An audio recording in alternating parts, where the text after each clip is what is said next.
rich. We're rich. We're rich. Rock and stone, brother. We're rich. We're rich. We're rich. I was born We're rich. rich. We're rich. We're rich. We're rich. We're rich. We're rich. Look over here. You've no doubt heard that Deep Rock Galactic is like Left 4 Dead, if Valve's co-op classic swapped zombies for alien arachnids and took place exclusively in dark, confounding tunnels. That's more or less accurate, but Deep Rock Galactic's eponymous depth is more than just environmental. The breadth of approaches possible here makes Vermintide 2 look like Desert Bus, and frankly it's all a bit much for the first few hours. An opening tutorial mission does a fantastic job of conveying the basics, though, this is your pick, use it to hack away at valuable minerals and carve tunnels.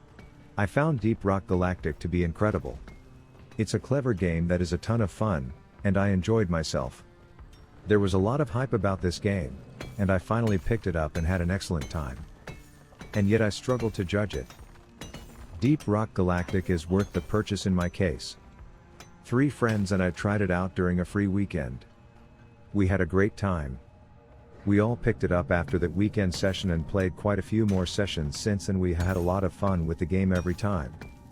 You'll be seeing my group playing the game in these videos.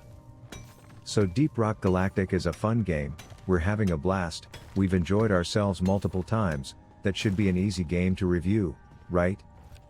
It should be, but the fact is Deep Rock Galactic is an example of a problem I have with the review process, and I'll give Deep Rock Galactic a short review at the end. Don't freak out, I like Deep Rock Galactic a lot. But the thing is, I got impatient with my friends. I like to play a game fully and move on, or at least see more of the game so I ultimately can review it, and Deep Rock Galactic dangles a lot of really interesting mechanics in front of the player, so I played some of the game alone. It was fun, and I also enjoyed playing with some random players, which worked quite well. But Deep Rock Galactic is really about grinding, you play similar missions over and over, and while it has amazing technology to allow infinite digging in any direction and has very solid mechanics, I realized I wasn't having as good a time without my friends. The game was offering the same trinkets to collect. I was finding groups within seconds of looking for them. The community is some of the friendliest I've ever seen, but the experience changed. Quick side note, I want to point out that infinite digging reminds me quite a bit of Red Faction and the Geomod technology, a slight plug for a former employer. It's cool to see someone else do that.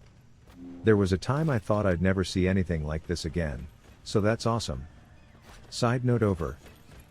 Deep Rock Galactic is intended as a multiplayer game, though you can easily play single player with a friendly AI, which is important. However, it has the common symptom that it's better with friends, and if you saw the thumbnail or title of this video, you know that's what I want to talk about this week. Some games, probably every game, is better with friends.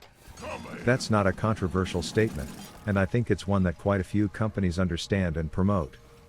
The problem is when it comes to reviewing or recommending games, how are you supposed to deal with that? If Deep Rock Galactic is enjoyable even in solo, let's talk about the opposite situation.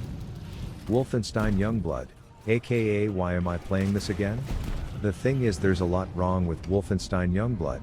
The combat isn't that good, the weapons have special damage types that will matter too much, the enemies are boring, it's a looter shooter without any interesting loot. I mean, why is there an experience levels in a freaking normal shooter? In general, people seem to dislike Wolfenstein Youngblood, and I agree. I gave it a 2 out of 5. So why am I talking about it?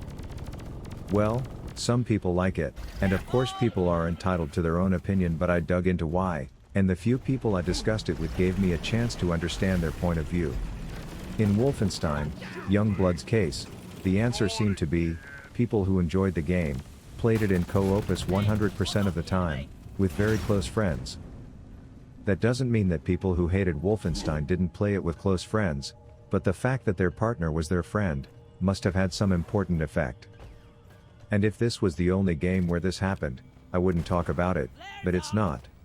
It's something I keep finding examples of happening even with other professional reviewers. Destiny 2 is a big one. I played through Destiny 2, disliked it, and moved on, but I keep hearing people talk about it, and it seems to be popular, especially with a rather large group of people, which is great, and of course if you like Destiny as a solo player, that's perfectly fine as well.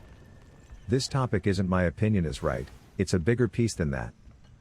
In Destiny 2's case, the absence of matchmaking for raids and their hardest strikes makes Destiny 2 even harder to play without friends.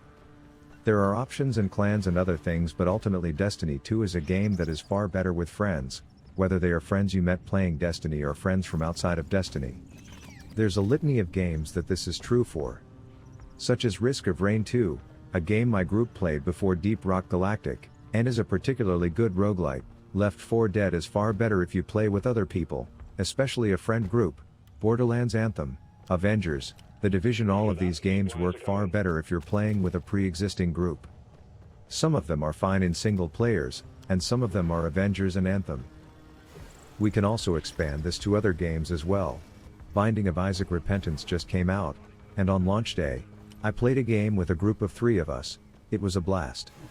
I probably had a better time working in that group than I ever had playing solo. Outriders as well has just been released. Of course that game too will be better with friends without knowing anything else. I have had this happen to me too. I played the original Gears of War with my buddy at the time and we had a blast. We laughed at all the cheesy dialogue, especially Collie Train.